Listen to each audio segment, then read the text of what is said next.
अस्सलाम वालेकुम मेरे दोस्तों, सज्जनों और बेलियों। मैं हूँ इज़हार अहमद और वेलकम करता हूँ आपको किचन गार्डनिंग चैनल पर। 28 दिन हो गए। 21 नवंबर को हमने हर्ब्स के सीड्स लगाए थे और मोस्टली हमारे सीड जर्मिनेट हो गए और कुछ पौधे भी अब तो बड़े हो गए हैं। ये है हर्ब सीड का पार्ट 2। बैज़िल के पौधों की काफ़ी अच्छी ग्रोथ रही। ये है हमारी सिंपल बैज़िल।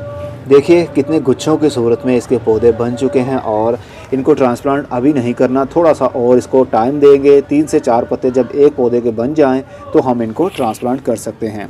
लेकिन एक ही गमले के अंदर बहुत ज़्यादा सीड्स है, जिसकी वजह से ये एक दूसरे के ऊपर चढ़े हुए हैं, जो कि काफ़ी खूबसूरती में इजाफा भी कर रहे हैं। और इनको मैंने अभी पॉली हाउस के अंदर ही रखा हुआ है। और ये है हमारा विंटर थाइम के सभी सीड्स जर्मिनेशन अपनी शुरू कर गए और कुछ पौधों के पत्ते भी पीले हो रहे हैं, लेकिन कोई बात नहीं। ज़रूरी नहीं होता कि जितने भी बीज लगाए हैं उन सभी में से पौधे बने और सभी हेल्दी हों। और ये है रेड बैज़िल। कितनी प्यारी लगती है रेड बैज़िल। असल में गर्मी के दिनों में इसके पत्ते हरे रंग में बदल जाएंगे और जैसे ठंड होगी तो इसके पत्ते हल्के से लाल रंग के भी होंगे और साथ में ग्रीन भी।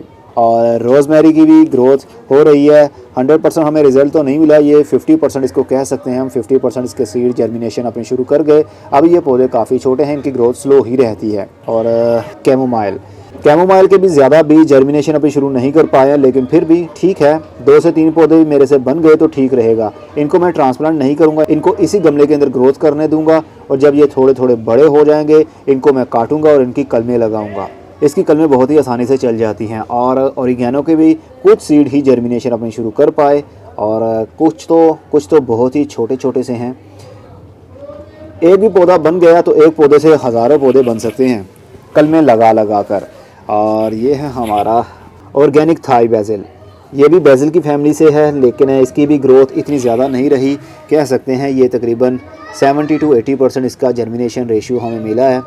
पौधे अब बड़े हो रहे हैं, लेकिन अभी ये ट्रांसप्लांटिंग के काबिल नहीं है। और 2 बीज ऐसे थे, 2 वैरायटीज़ ऐसी थी जो कि जर्मिनेशन शुरू नहीं कर पाई हैं। एक तो हमारा लेवेंडर और मेंथा।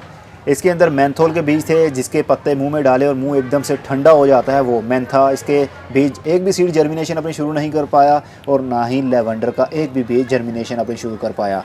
लेवेंडर के मैंने दोबारा से बीज लगा दिए हैं, लेकिन अब मैंने इसको लगाया है कटिंग ग्रोइंग मीडिया के अंदर।